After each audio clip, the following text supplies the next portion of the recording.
Jazz is when it's really coming from you fresh. In short, it's a way of expressing your feelings about life. It's a way of being creative. And in a sense, the creativity is spontaneous. So it's not a prepared thing.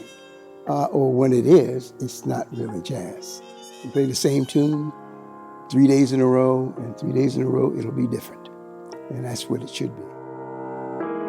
WITF Music has teamed up with the Central Pennsylvania Friends of Jazz, an organization devoted to embracing jazz and helping to move it forward, to highlight mid-state jazz artists.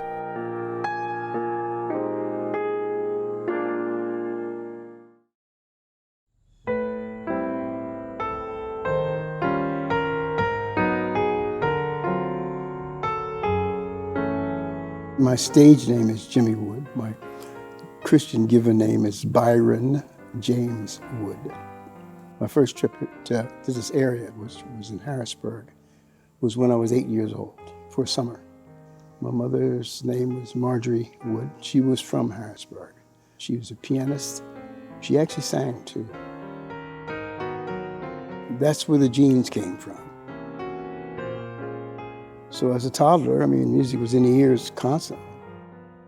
When I was tall enough and could stand long enough to reach a keyboard, I would be plunking on keys. And I could find melodies even very early. But that's, I don't even want to say it grew on me. It was almost innate. I couldn't avoid it. It's fascinating because my mother, unfortunately, she died young. She was 50 when she passed away. But she never actually heard me play. In fact, she didn't know I played because she was on the road a lot. Being a black woman playing jazz music, jazz was struggling to be acceptable during that time. But anyway, it was difficult for her where she could stay and so on. So it was a very rough life. But she loved the music, and she could play it, and she could write it, and it was her. And she could have done a number of other things, but that's what she wanted to do. Nowadays, if she were a young woman playing music, she'd be a star, or she'd have an opportunity to become one, but not then, not back then. Marge and the Majors, and that was the name of her group that performed all over the place.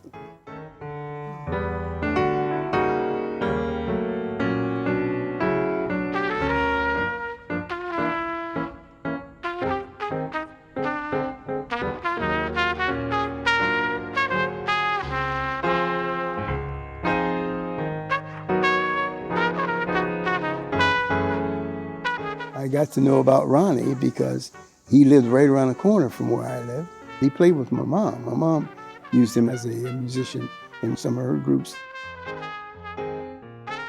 My mother, I think, all the records that she had in the house were jazz. That's the only thing I heard.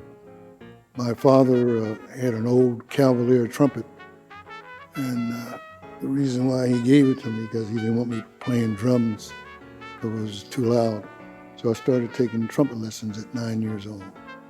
I always wanted to play, and when I got to a point where I could read music and hear it, anybody that had an instrument in the neighborhood, I would just call them to my house and have a rehearsal. It might be just one snare drum or a clarinet or a trombone.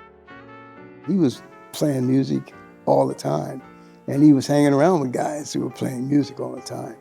Since he's my elder, I used to sort of like be in the background while these guys were working on stuff and trying to get things together musically. As far as the music thing, he always wanted to learn because he was around the house asking a whole bunch of questions. In fact, he came over my house to learn piano. I would help him, but I think he came over there most of the time just to eat because he ate every day. And my grandmother used to try to send him home.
my day, there were tons of big bands always passing through Harrisburg. When I came up, they didn't have, things were advertised in the paper or on plaques, and you saw it on a telephone pole.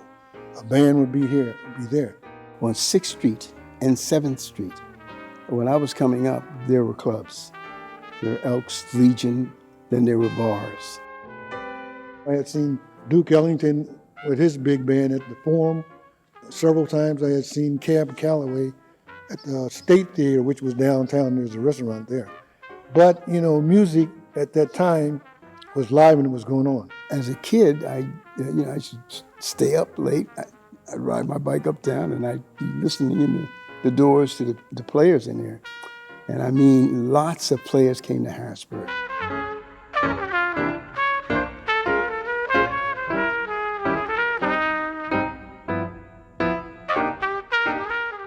One of the stories I like to tell is we were both in the military at the same time. He was in the Army and I was in the Air Force. I was stationed in France and he was stationed, I believe, in Germany. And he would send tunes to me. So he used to write the chord changes to these tunes and send them to me, and I'd practice them. I'd wait till I was off shift, go into the rec room, and they always had a piano in there, and I'd go and practice. When I finished my military, I came home, and I started to work a little bit playing, but I couldn't survive on the amount of money I was making playing. So I took some courses. I had gotten a GI Bill while I was in the service. So I studied computer programming. When I came back, I lived in New York about 8 years. When I returned, I was going to start a group, and the first person I called was Jimmy. But all the time I did that, I always played gigs, mostly with Ronnie. Jimmy he's just one of a great person, all around. He's a great friend. The knucklehead Ronnie, how would I describe him? I describe him as a very reliable, straightforward, good friend. Very sharing. Whatever he has, he gives it up. He'll teach you. He'll make fun of you when you don't do it right.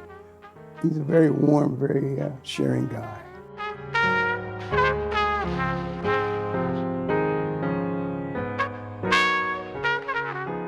I can't imagine life without music.